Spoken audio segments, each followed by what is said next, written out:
All right, and good evening, and welcome to Truly Live, Season 3, Episode 3. We'll be right back.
All right.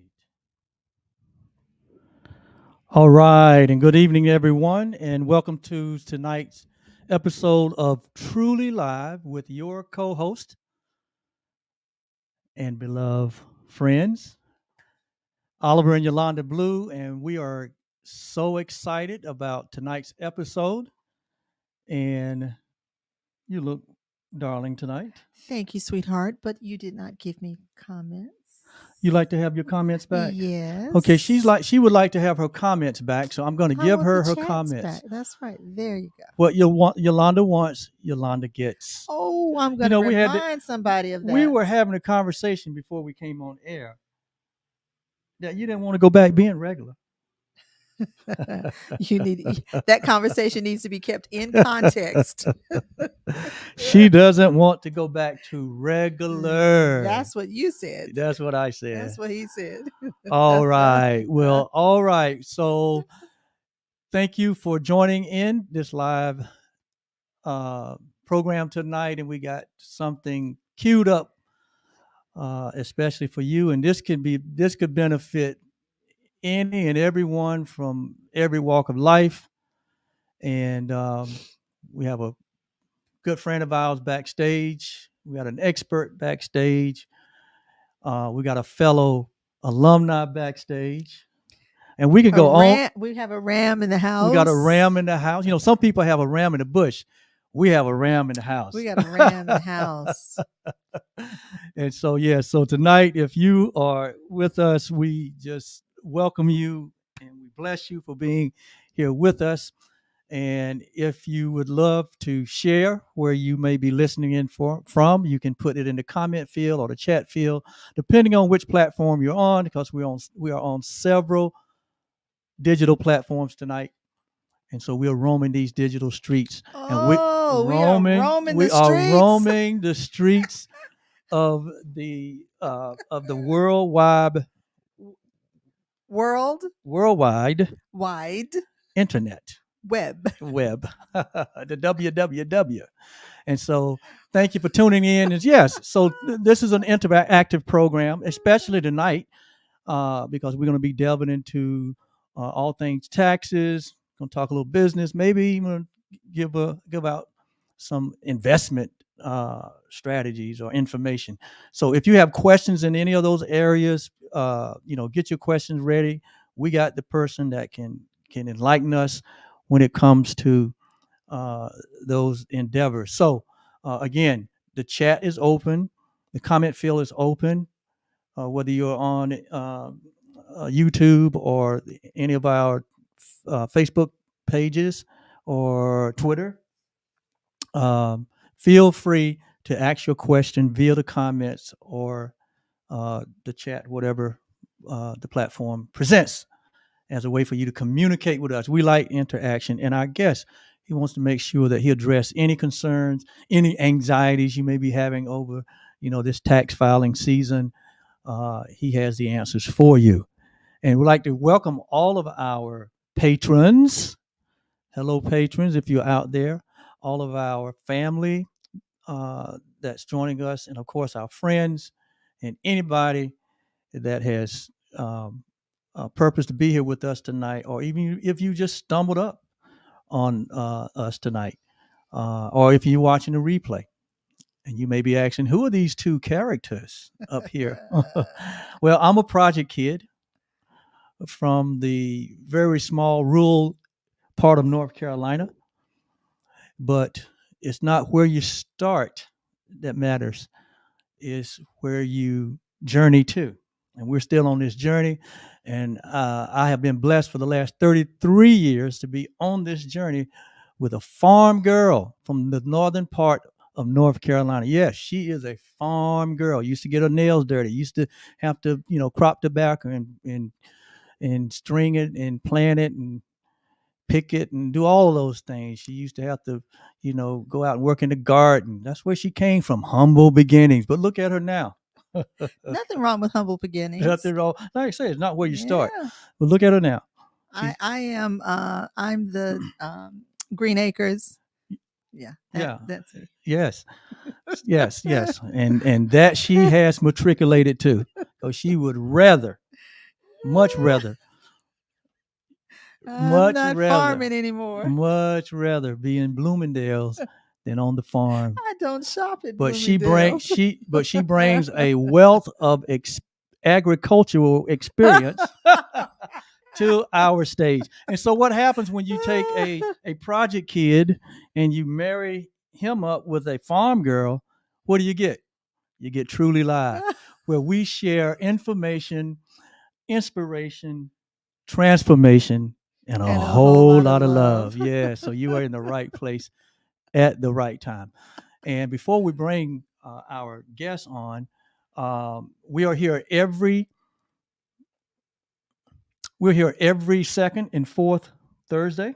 Yes. We're here every second and fourth Thursday live publicly out here, where we're intending to add value and build goodwill in the virtual communities that we serve. And then we'll do special things on that. And we'll do special things. There's a fifth Thursday. On the fifth Thursday. So you may be wondering, what are you guys doing on the first and third? We're with our private community. We're with our private community. In community with our patrons. Yeah. And if you're interested in if you like what we bring and the value that we bring, if you want to go take a little deeper dive, you can become a patron with us simply by going to I think you can go to W and Yolanda going to bring that up here. You can go to www.patreon.com. There it is. There you go, right on the screen. www.patreon.com/Truly Live. Truly Live, not the TM. That TM is for trademark. You don't have to put the TM in there, but www.patreon.com/Truly Live. Go there and you can see the options for becoming a partner with us. And by becoming a partner with us, you get to come on the inside and see even the good the even some of the secret stuff that goes on in our life. But this is where we We are have secret stuff. secret stuff. But Oh this boy. is where we meet with our patron community, and it's almost like group coaching. And so its value is way beyond what investment is. So consider it and come join us. We love to have you. Wow. Anything else before we bring Chris on? No. Yes, yes. I know my mother is not on tonight, but she may be. Right, that's right. She may be. We hope she's that on. she is. Right, We all right. hope that she is. But if she is, hello, mother. Yes, she is such a tremendously loyal supporter, and we love and adore her for that. Yes. She was having a few technical issues earlier, so if she's on, Mama, we love you. But I'm willing to bet you that this 91 or 92? You don't know how old your mother is? 91.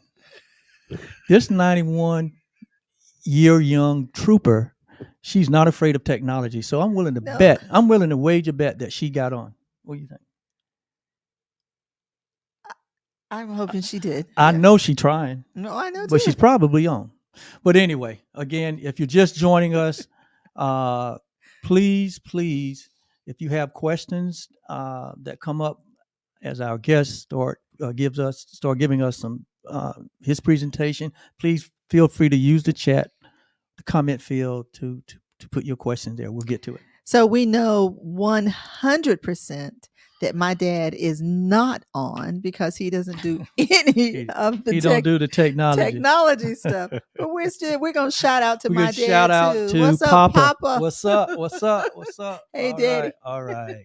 Yeah, those are the two. My 87-year-old. Yes. I know how old my dad is. Yes, those are the two parentals that are still with us, that are really responsible for us being here. If we just honor them. And yes, your mother is 91. I just wanted to. I'm yeah, like, you what? was testing me. No, I wasn't testing you. I mean, you're supposed to know. I know how old she is. Okay. All right. So, do you know how old you are? Yes. Okay. All right. I'm just checking. Yes. Just checking. All right. I know how old I am because I'll be able to move up to the white tees in about a month. Oh my gosh, everything's all. I'll be able to move up to the white senior tees next month. Okay, senior citizen. So cha-ching. Well, we will see. Boy, my golfing buddies, they're not gonna like that. We'll see. They're not gonna like that. We'll see. They're gonna say Blue is at a serious advantage. We'll see. All right. Well, tonight we have a special friend, an alumni, a very, very informed professional that is with us. And we're going to go ahead and bring him onto our platform. We've been waiting for this, and add him to the mix here. Good evening. And here he is. Hi. All right. Good evening. This is Chris Wilson, everyone. Yes.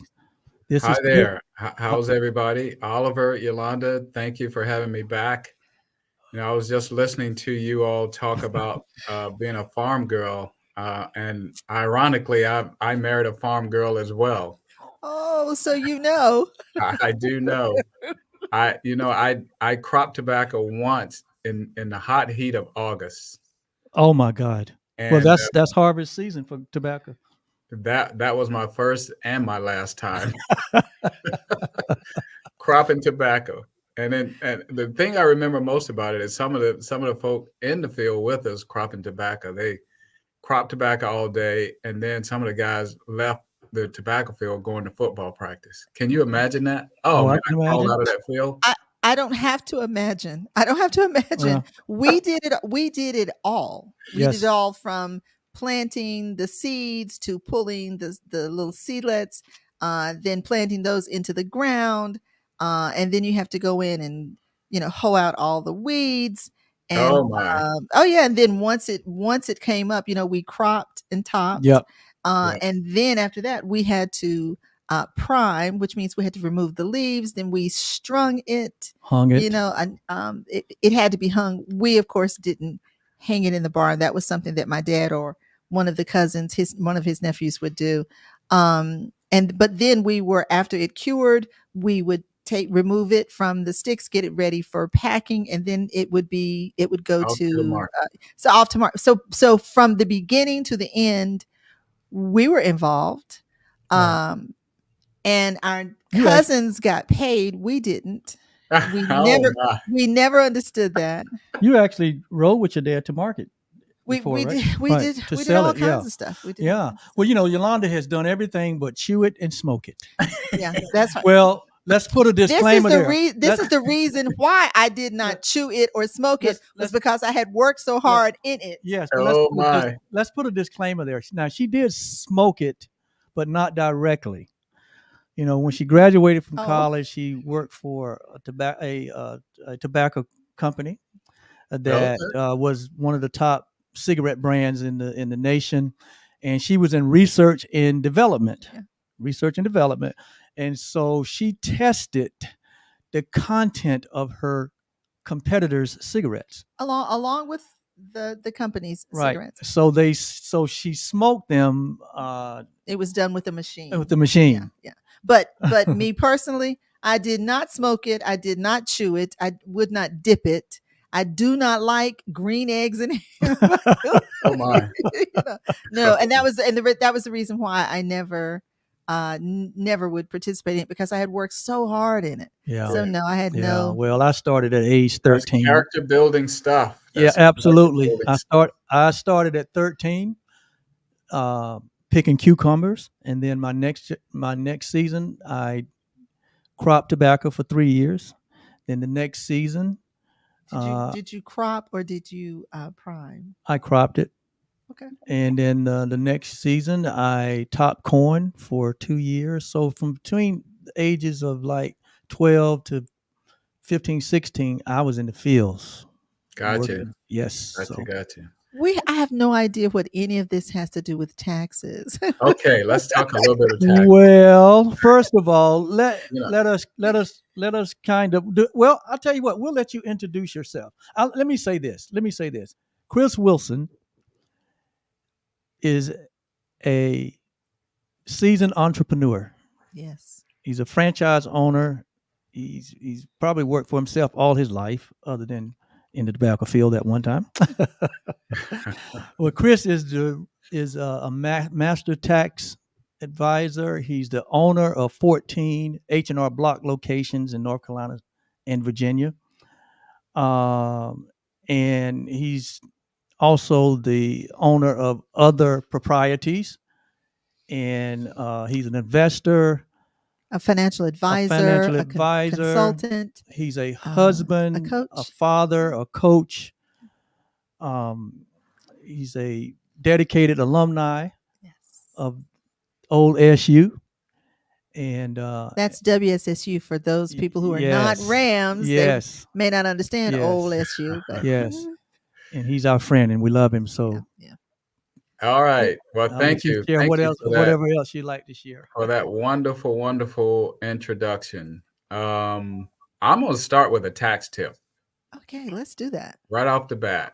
So the big thing, one of the big things that's happening in America today is the electrification of our transportation. And that is a big deal. All of the auto manufacturers are now offering an electric version of the vehicle. And so everybody knows about Tesla. Now Ford and GM and all of the others are starting to get into the game. And so the government has put together an incentive to get more people to convert to using electric vehicles. And they've offered it, and you may have heard about it. They offered it in the form of a $7,500 tax rebate. For the last few years, it's been a rebate. And this year, 2024, you can actually work with the car dealer to have that $7,500 taken off the price of the car. That's an option. Or you can still have the option of having the tax break at tax time for the following year. Well, the $7,500 tax credit is somewhat elusive, if you will. you stand a chance of not being able to take advantage of the whole $7,500. Now, the $7,500 is a great attention getter. If you're looking to buy an electric vehicle, it's a great way to say, hey, if you're on the fence, that's a good way to get you over the fence. I get a $7,500 tax break. Wow. Sounds good. But in reality, you may get the 7,500. You may not get to take all of it. You may not even get to take any of it. Ooh. But if you look back, it was the incentive that caused you to be able to buy the car. So here's how it works. The $7,500 tax credit is available to anybody who buys a car that is eligible for the credit, and you have to check with your dealers to see which cars are. They have to be made in America or use American parts, and then if you're a hybrid car, maybe half of the credit is available to you. So you got to be really careful and intentional about what car you buy and whether or not it's eligible for the $7,500 tax credit. The car dealers know which ones are, so be sure to start there first. The credit is a use it or lose it type credit. So how it works is if you file your taxes at the end of the year and you normally have a tax bill, you normally have to write a check to the government for more than $7,500. Then you can take the $7,500 to offset how much you would normally write. And then if there's any more left, you have to write, you don't have to write a check for the difference. But here's the rub. Most Americans don't have to pay the government $7,500 at tax time when they file their taxes. A lot get a refund. And if you're getting a refund, then guess what? You're not using any of the $7,500 tax credit. Mm-hmm. And on the other hand, if you have to write a check for let's say $3,000 to the government at tax time, because you owe the government $3,000. So you write a check for $3,000. Well, you would normally write a check, but your tax credit would take you down to zero. Well, that would leave $4,500 of unused tax credit, even though you used part of it to offset to get you back to zero in terms of your tax bill. So now you got a $4,500 tax credit that if you don't use it, you're going to lose it. Another strategy you can employ here is if you have a traditional IRA and you want to convert it to a Roth, the process of converting it to a Roth is a taxable event. Now, what you can do is figure out how much of your Roth you can convert, how much of your traditional tax IRA you can convert to a Roth IRA and not have to pay any additional tax. You just use that tax credit that's still available to you, the $4,800 in this example. And you could effectively end up getting a conversion of your traditional IRA to your Roth IRA tax-free. And everybody, well, I'm not going to say everybody knows, but the reason you would want to convert from a traditional IRA to a Roth IRA is when you start drawing down the money on your Roth IRA, you get to draw it down tax-free. And whereas once you start drawing down from your traditional IRA, you have to pay taxes on it. The taxes had been deferred up until the point to where you start to draw down on it. So if you have a traditional IRA and you're thinking about buying an electric vehicle, that combination of the two would put you right in the sweet spot of being in potentially the position to take advantage of a conversion and to be able to do it without having to pay any money out of pocket for the taxes. Wow. That is good. Yeah. So if you're looking to buy an electric vehicle anyway, And you also have to happen to have the traditional, consider converting part of it to the Roth if there is in fact going to be some money left over. And if you're getting a refund and you're not able to use any of the $7,500, then that will just allow you to convert even more of a traditional to a Roth and not lose that tax credit that's available to you. Wow. Tax tip for tonight. So that can have a bottom line impact of six figures, right? Not six figures, but what would I say? About over $10,000 when you combine the two. Is that correct? So if and let me use an example. Uh, uh, a couple that I'm working with is looking to convert about $40,000 from their traditional to a Roth. The tax bracket that they're in, that's going to cost them about $12,000 to convert a 40,000 of their tradition over into the Roth. Well, through their withholdings, they've already paid half of that. So now they have to pay the other half, which would be $6,000. Had they had a tradition, had they bought an electric vehicle, then that $6,000 could have been potentially offset by the $7,500 tax credit. Yes, right. So it just depends on what tax bracket you're in as to how that would actually fare. But if you can, anytime that you can strategize around your taxes annually, and anytime you get an opportunity to convert some of your traditional IRA over to a Roth IRA, then that's a no-brainer. You want to do that because, like I said earlier, you get to draw it down tax-free. Okay. Wow. Well, Chris, you explained this in terms of a person that maybe already have a traditional and already have, built up some assets in that. So what about the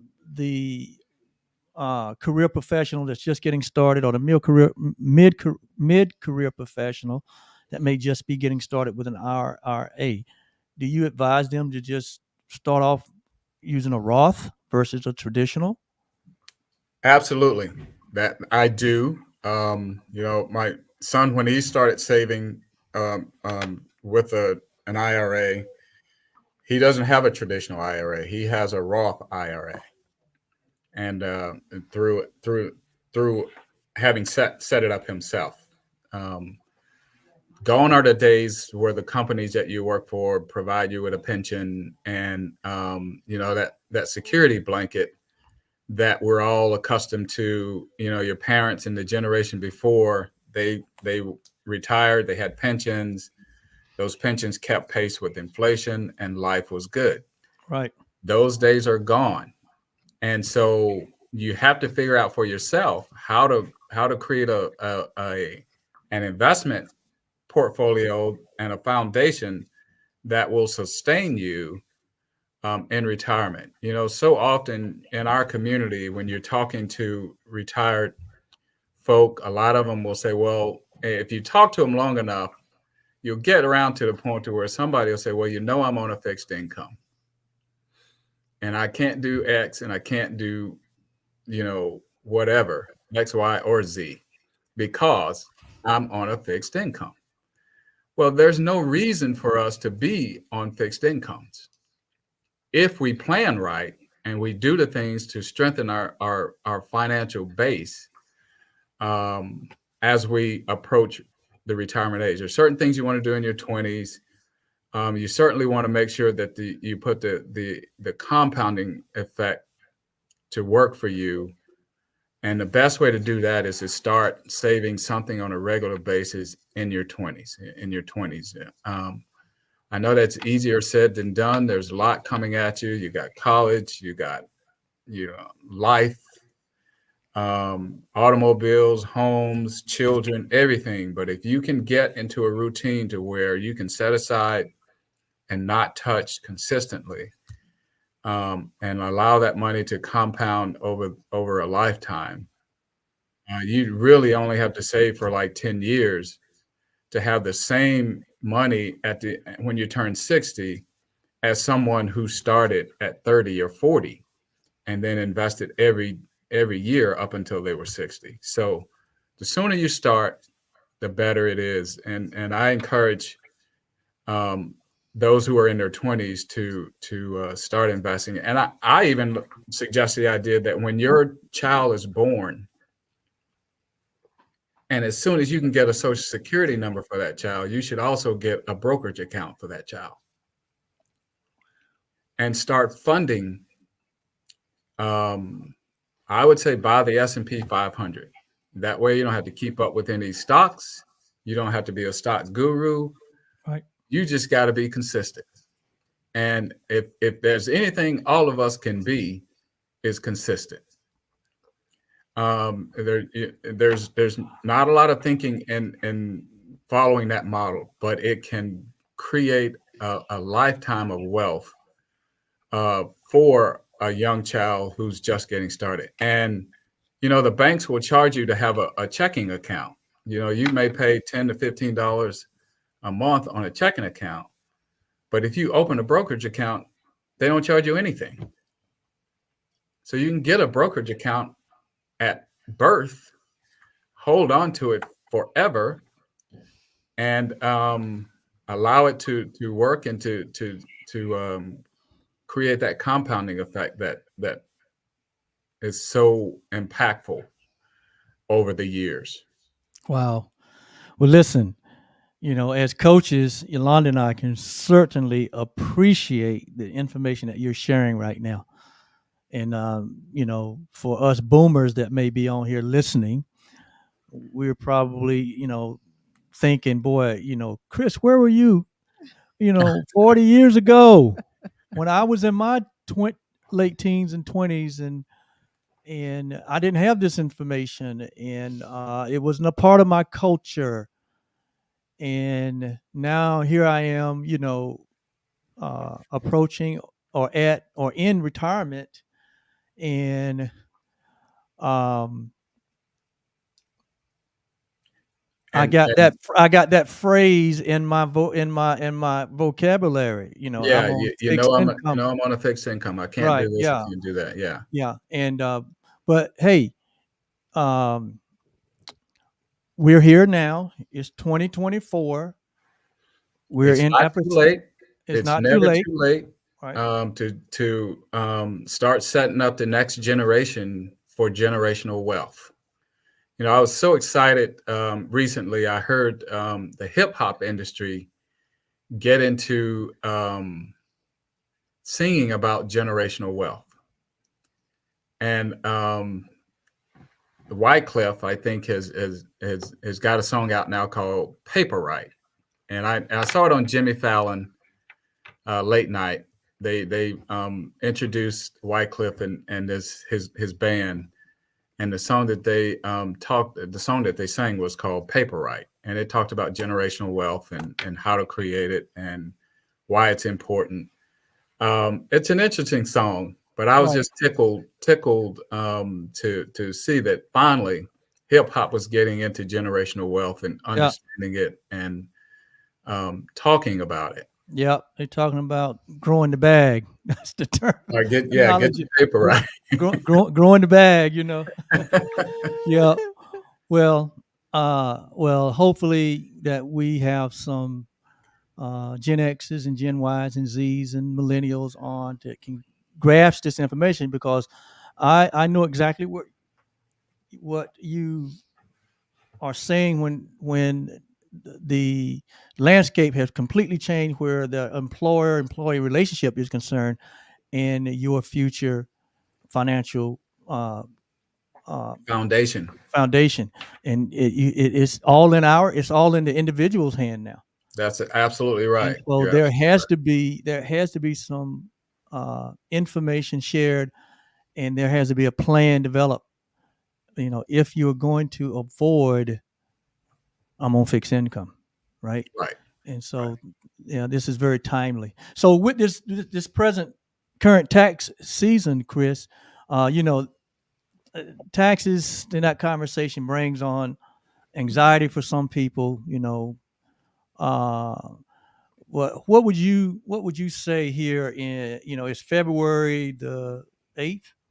and we know that you got corporate a tax structure, then you got the personal individual tax. You want to share anything in terms of what one should be doing if he's a business owner, if he's under the corporate tax structure, if all of us have personal taxes? What would you advise at this point? So the main thing, there's something new that comes out this year for the business owners.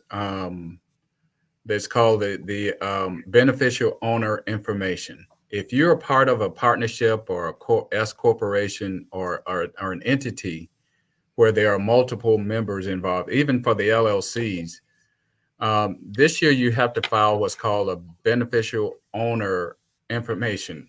You have to register who the partners are in all of the entities that you're involved in.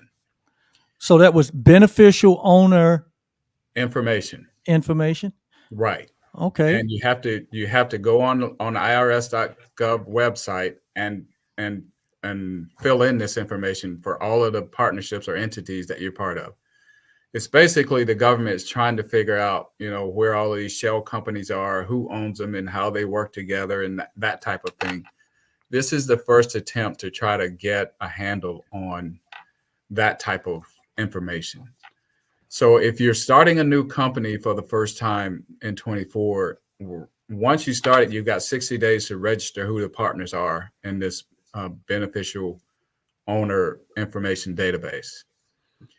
And if you are an existing company, you've got the whole year of 2024 to get that information registered. This is something new.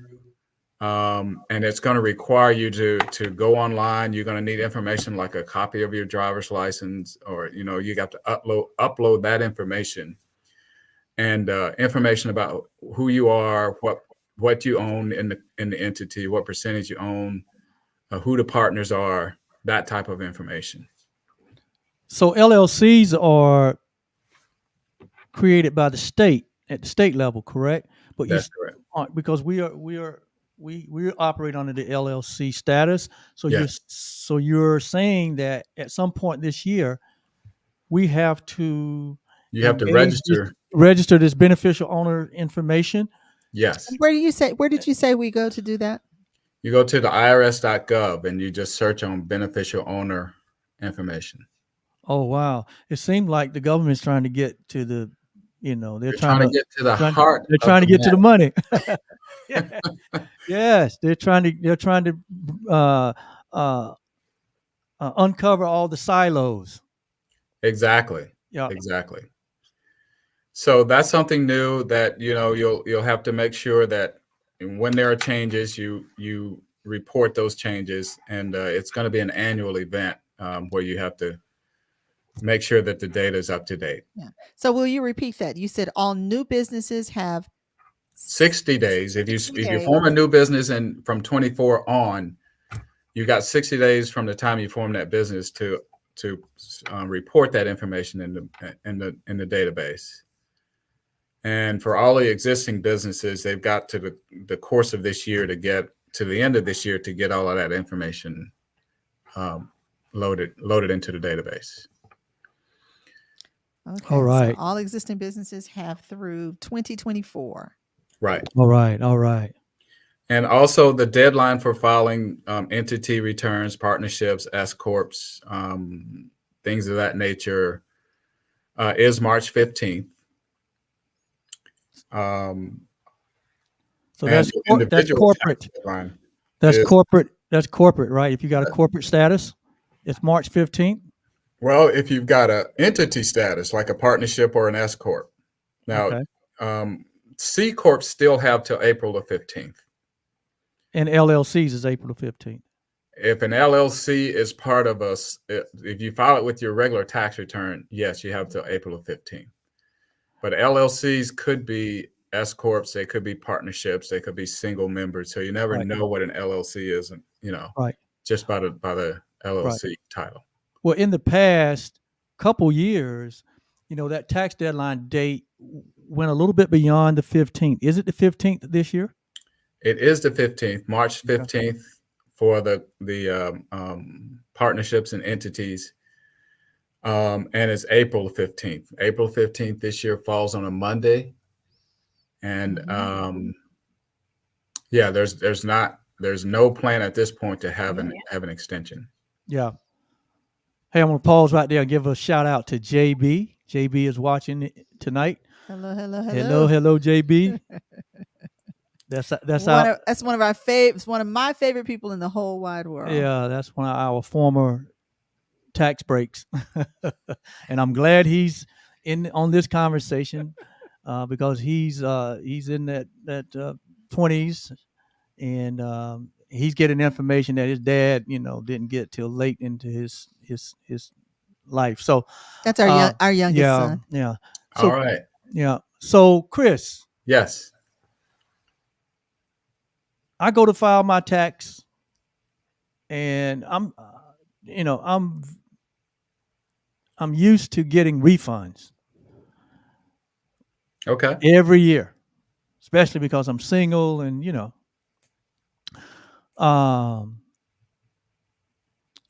and then all of a sudden, I filed my tax this year, and I found out that I break even with the government. I don't owe them, and they don't owe me.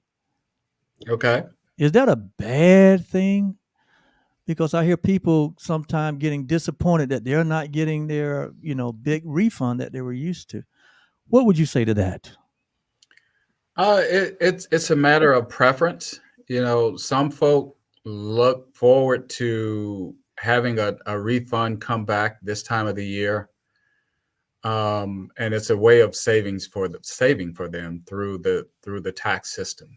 And others are of the state of mind that I don't want the government to have or keep a penny of my money. So, I would like to break even, if not owe them just a small amount at tax time. So especially since the government is not giving you any interest for holding your money. That used to be the thinking for folks that are our age. Right. Yeah. If you overpay and you get a refund back, yeah, it's not going to come with interest. Doesn't come with interest.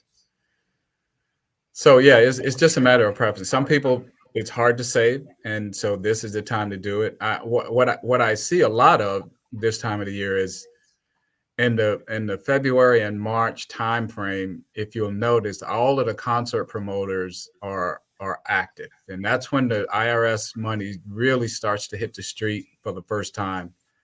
Is in late February, early March, and that's what's spearheading all of these concerts. These concerts that, oh my goodness! So they're targeting those income tax checks. So there's always a strategy. Always a strategy to get that money. Wow! I didn't know that. It's so true. Guess who's going on tour right after the Super Bowl? Who is that? Usher. Well, he should, but he also just finished his residency in Vegas, so he did. Yeah, he did. He doesn't get paid to do the Super Bowl, but he gets all of this marketing around it, and he's planning to go on tour right after Super Bowl. You said he doesn't get paid for doing the Super Bowl? He does not get paid to do Super Bowl. Well, my goodness, I read an article. Now, not that you can always believe what you read, but I read an article about the money that was being thrown at someone else to perform at the Super Bowl. And I was like, I thought they already had everybody. So the NFL doesn't pay the performing artists because I thought publicity for them. Right? Yeah, wow. It is free. It is free marketing. And I thought when you asked the question about who's going on tour right after Super Bowl, I thought you was going to say Taylor. No, she's already in tour, and we're not talking about that. She's already in tour, which is why, and that's who all the money was being tossed at. Yeah, but the comment was no, going to support her significant one, and she wouldn't have time to do the practices because she's already on tour. All right. So, okay. All right. All right. We'll go, Usher. We'll go. Yeah. You gotta make a move when the money's available. Absolutely.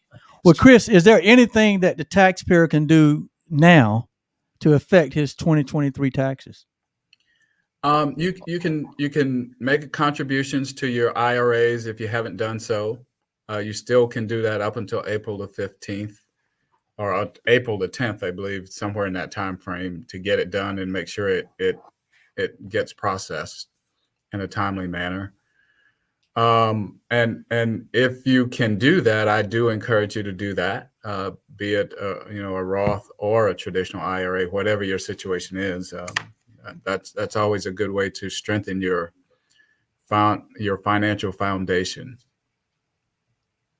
Oh, wow. Okay. Well, can we take a pause right there? Sure. Let's take a pause right there. Let's take a pause. Oh, wait. Okay. Look at the time.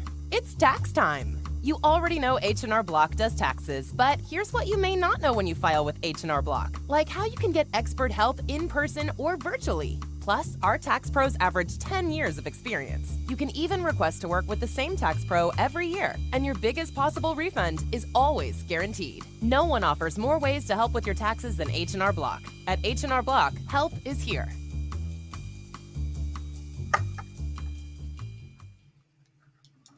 Okay. So while we have that up on the screen, if you have an interest in reaching out to our guest, Chris, Chris' primary office is in the city of Durham, North Carolina. And you see his contact information up on the screen there. You can reach out to him at his the phone number there, 919-294-8598, or you can email chwilson at hrblock.com. That's chwilson at hrblock.com. So when it comes to tax preparation, tax audit support, business tax, payroll services, bookkeeping, notary service, offer in refund advance, taxpayer ID, Chris is the person that's in the know, and he'll be glad to provide you with whatever service you need. All right. Yes, indeed. Thank you. So, have we touched the final points that you wanted to, or there's something else that's burning that you'd like to share? Well, the standard deductions are increasing year over year. They used to be kind of static, but with the last change, they were not only increased but adjusted to move with inflation. So this year, that a married couple filing jointly will be able to enjoy $27,700 standard deduction. So that's up from last year. If you are head of household, that amount will be $20,800, and as a single person, it is $13,850. That's an increase of $900 for the single person. So yeah, if you use standard deduction, then that means that there's enough here that you don't have to itemize, or if you have more than this, you certainly want to itemize. But this at these levels, it causes a lot of taxpayers to not have to bother with itemizing their taxes. Right. Yes, that is an increase from last year.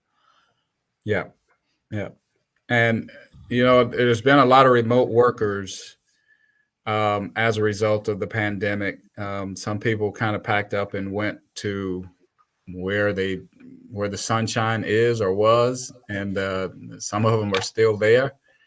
You have to be mindful about that when it comes to tax time, as to where are you domiciled. You've got a place in New York, but you're physically working in California. Well, guess what? California is going to want some of that tax money if you're sitting in California and working in California. The athletes have to pay taxes wherever they work. So if an athlete plays in the city of Philadelphia one day and Denver the next day, and they had to keep track of all of that. How much money did they actually make while they were playing in that particular city? Wow, that's a lot. And yeah. And so at tax time, they have to file a tax return that for all of the places where they earn money. Wow. So that means at that level, requiring that kind of detail, you have to have tax support. Yes, you have to have tax support when you're at that level. You have to be dialed in really good with somebody who can help you manage your not only your taxes but your finances. Yeah, wow. Well, But Chris, here's an area right here where people are looking for understanding as well as a little perturbed, and that has to do with revenue that is flowing through people's different platforms, whether it be Cash App or They're digital. the digital, Yeah. the digital platforms that we can use, and people having personal as well as business transactions on those platforms, and having to be accountable for that. And I think the big rub is the assumption. I think if anything runs through your account more than $600, $600, yeah. then you have to report, or you have to give an account for it, right, with your taxes. Can you expound on that?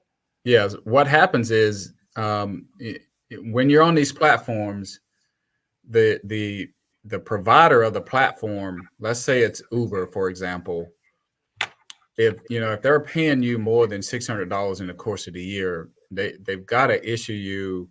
Of course, they're going to issue you a 1099 anyway. But what they're also doing is reporting that information to the government.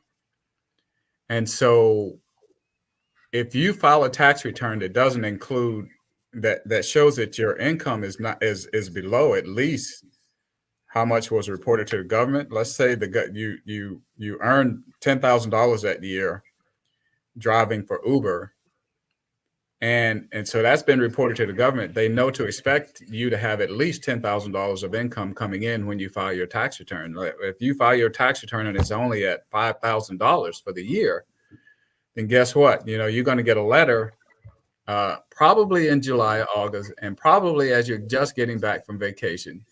That letter will be in the mail that says, guess what? You owe more in taxes, and here's why. I was in the car with the Uber driver. They were driving just to make enough money to pay the rent. And they were unaware that the money that they're getting is also being reported to the government. And they were like, well, I make enough money to pay the rent. That's all I'm concerned about. It's like, well, you got to pay taxes on it. Well, who's going to know? That was the question. That was the response, is who's going to know how much? So obviously that was a first year Uber driver. Yeah. That didn't understand how the system works. So we tried to educate that person that say, look, if you're making X amount of money as a 1099 where no taxes are being withheld, you need to count on at least setting aside at least 30% of that to cover your taxes. Because that's what's going to come due at tax time. Usually 25, 30% will cover the tax on the amount of money that you're making as an Uber driver or as a gig worker. Right. So that apply to like my Cash App, my PayPal account, where there's income over a certain amount. Aren't those platforms required to report something to the government? Yeah, the law had it set up to where 2 years ago, if you made $600 or more and a certain number of transactions, then it was going to be reported. And it got down to such a small amount that it was going to generate a lot of reporting activity. And then they decided to hold off on it at the last minute and just kind of give people an opportunity to get their heads around it. And then again, this year they pushed it back again, and it looks like they're going to keep it at somewhere close to where it is now in terms of the volume of what's required, and not take it down to this minimal amount. And it was like it was going to be reported if there were X number of transactions and a $600 threshold.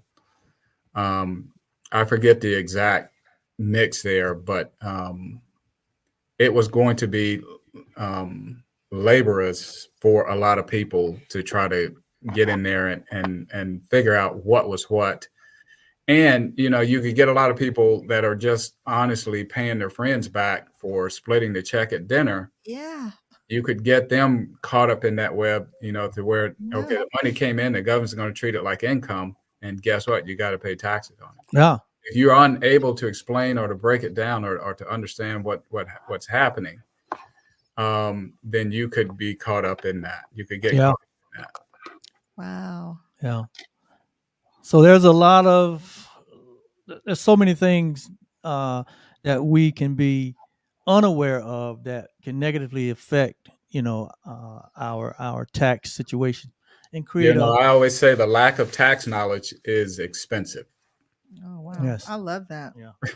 Yeah. Well, that's one thing that we advocate here, in our coaching community and what we share, that really the biggest cost in life, people think that their mortgage or their taxes, if you actually what's the biggest cost you got in life, people will say their mortgage or their tax, or car payment or whatever, depending on your status. And we will always come back and say, no, the biggest cost in life is not knowing. It's when we don't know, we pay dearly. Absolutely.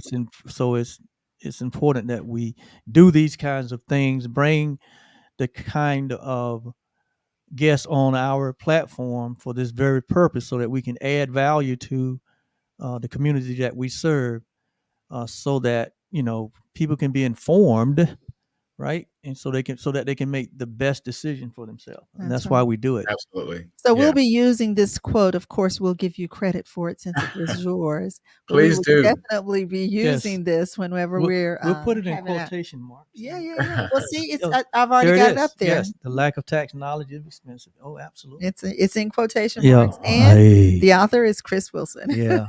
All right. All right. Well, we're almost at the top of the hour. This went so fast. It went so fast. Wow. Well, but this has been real informative, Chris, and you've been with us. This is your third year in a row, and we try to bring you on as early as we can at the beginning of the year, so that you can help people get ahead of their tax situation. I always like to look at the work that I do and as helping individuals strengthen their financial foundation. Right. Oh, I like that one too. And so, we're all about building generational wealth, or at least we should be.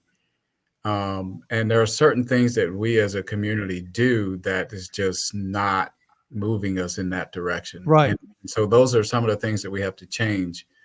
And part of it is strengthening the foundation, the financial foundation that we are standing on, so that it can not only support us in retirement, but it can also be an inheritance for our generations that come behind us. Yes, absolutely. Absolutely. So it's never, like Chris said, it's never too late.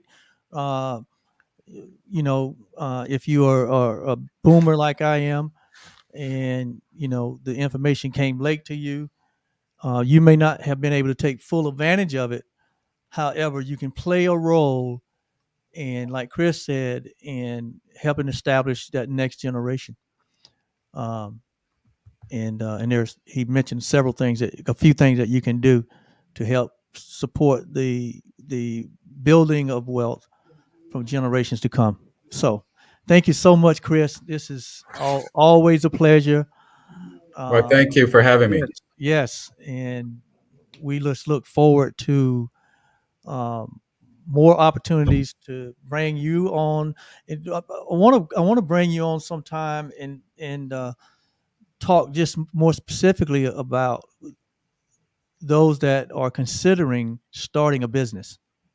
Okay. And Yeah, what the we'd love to steps do it. that needs to be taken in order to and the considerations that need to be put into starting a business, because a lot of people are taking their intellectual property, Mm-hmm. which is their own experience, their expertise, their skill, and their uh, and we're encouraged that here at Truly Live, and they want to leverage that in a more entrepreneurial way versus Mm-hmm.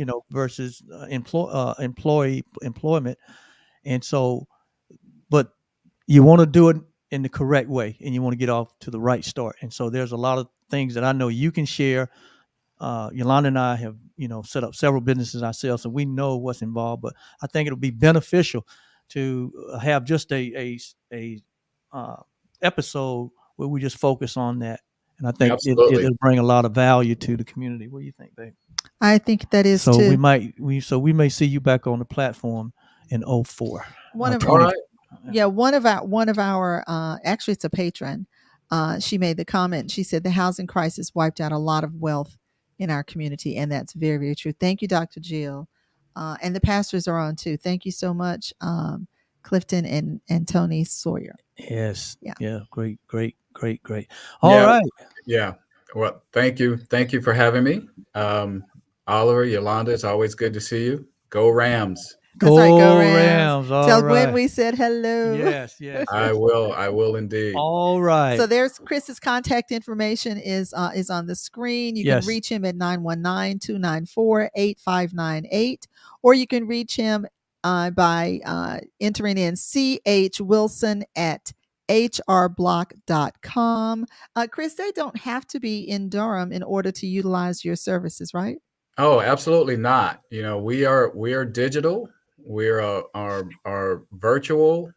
We can do everything from A to Z without the client ever setting foot in the office. You can upload your documents. We can take it. We do the return. We can get on a video chat with you, review the return. You can pay for it electronically. We store it in a secured storage environment, and yeah, all of that can be done without ever leaving the comfort of your home.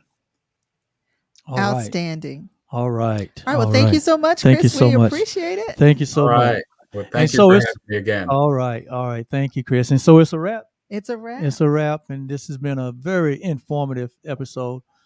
For the time flies. That's right. Hang out in the room for us, Chris, and we'll talk to you on the at the end. Okay. Right. Yeah. Right. Great. So here we are, and are we going to bless our people on our way out?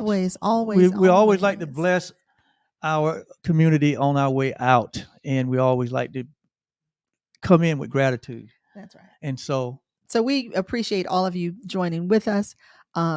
Hope that there was some information that was shared that can help you or someone that you love. So Oliver and I, we bless all of you who've joined with us and those that you hold near and dear in your heart. So may you be truly happy. May you live in peace. May you live in love. May you know the power of forgiveness.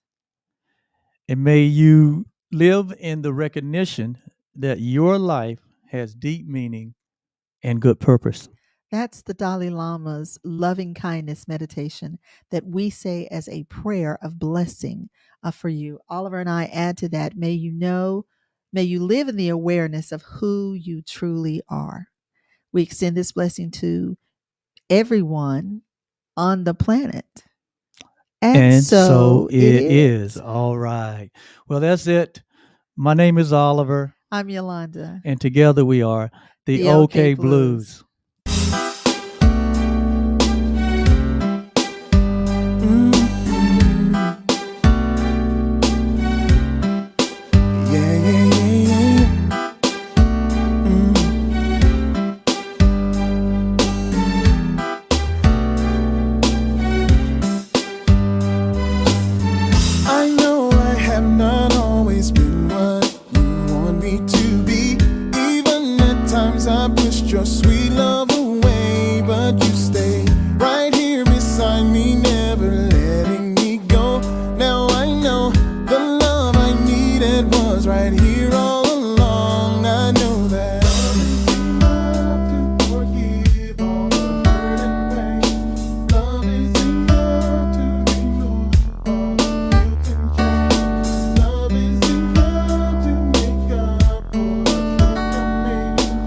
know the love is enough. God's love is